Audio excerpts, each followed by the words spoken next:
24-এর সেই তপ্ত অগাস্ট, দেওয়ালে দেওয়ালে গ্রাফিতি, আকাশে ওরা বিজয় নিশান। জেনজি দেখিয়ে দিয়েছিল বুলেটের চেয়েও শক্তিশালী হতে পারে এক জোড়া তারুণ্য দীপ্ত চোখ। কিন্তু আজ 26-এর 10 ফেব্রুয়ারি, ভোটের বাকি আর মাত্র 2 দিন। তখন মনে হয়েছিল ইতিহাস বদলে গেছে চিরতরে। কিন্তু সিএনএন এর সাম্প্রতিক রিপোর্ট কি বলছে? রাস্তায় যারা রক্ত দিল সেই তরুণদের স্বপ্ন কি এখন ব্যালট পেপারের ভিড়ে হারিয়ে যাচ্ছে? অদ্ভুত এক প্যারাডক্স, তাই না? জেনজি স্বৈরাচার তাড়ালো, কিন্তু ভোটের লড়াইয়ে এগিয়ে সেই পুরনো চেহারার মানুষগুলোই, একজন 17 বছরের নির্বাসন কাটিয়ে ফিরে আসা রাজপুত্র, আর অন্যজন নারী নেতৃত্বহীন এক রক্ষণশীল শক্তির কাণ্ডারি।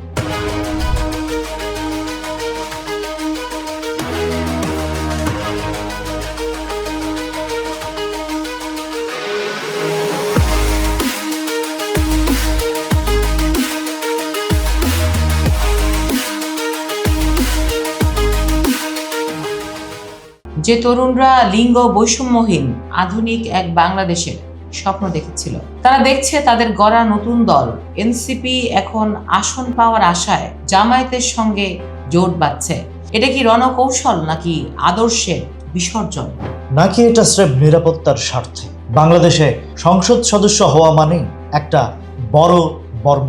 কিন্তু জুলাই যোদ্ধাদের অনেকেই রয়েছেন যারা শেখ হাসিনার টিয়ারশেল হজম করেছিলেন। তারা আজ দেখছেন তার দল এমন কারোর সঙ্গে হাত মেলাচ্ছে যারা একজন নারী প্রার্থীও দেয়নি।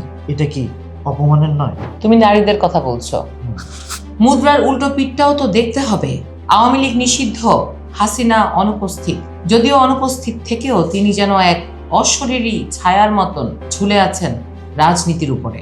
এই শূন্যতায় 17 বছরের ক্ষোভও আছে। কিন্তু সাধারণ মানুষের মনে প্রশ্ন, সংস্কার কোথায়?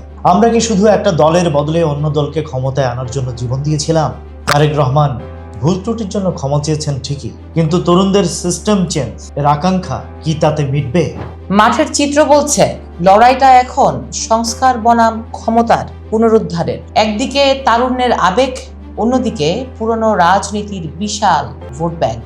মাঝখানে দাঁড়িয়ে আছে 1400 শহীদের আত্মা। তাদের রক্তের ওপর দিয়ে হেঁটে যাওয়া কি এতই সহজ? না, সহজ নয়, কিন্তু বাস্তবতা বড় নিষ্ঠুর। সিএনএন বলছে দক্ষিণ এশিয়ার এই ছোট দেশটি এখন বিশ্বের জন্য একটা কেস স্টাডি। নেপাল থেকে মাদাগাস্কার সবাই চেয়ে আছে বাংলাদেশের দিকে। জেনজি কি শুধু সরকার বদলাতে জানে, নাকি রাষ্ট্র চালানোতেও তাদের নিয়ন্ত্রণ থাকবে? বৃহস্পতিবারের ভোট শুধু নেতা নির্বাচনের জন্য নয়, এই ভোট আসলে একটা বড় প্রশ্নের উত্তর দেবে। বাংলাদেশ কি 2024-এর চেতনায় এগিয়ে যাবে, নাকি ফিরে যাবে 1990-এর সেই পুরনো মেরুকরণে? স্বপ্ন দেখা সহজ, কিন্তু সেই স্বপ্নকে নীতিতে রূপান্তর করাটাই আসল পরীক্ষা। আমরা কি আগামী শুক্রবার ভোরে আনন্দের হাসি হাসবো, নাকি আরেকটা দীর্ঘশ্বাস ফেলবো? উত্তরটা দেবে সময়। তবে এটুকু নিশ্চিত, এবারের ভোট কেবল ব্যালট বাক্সের নয়, এটা জেনজির অস্তিত্ব টিকিয়ে রাখার লড়াই। এতক্ষণ আমাদের বিশ্লেষণ আপনাদের কেমন লাগলো? তরুণদের স্বপ্ন কি তবে রাজনীতির মার প্যাঁচে হারিয়ে যাচ্ছে, নাকি নতুন সূর্য ওঠার এটাই শুরু?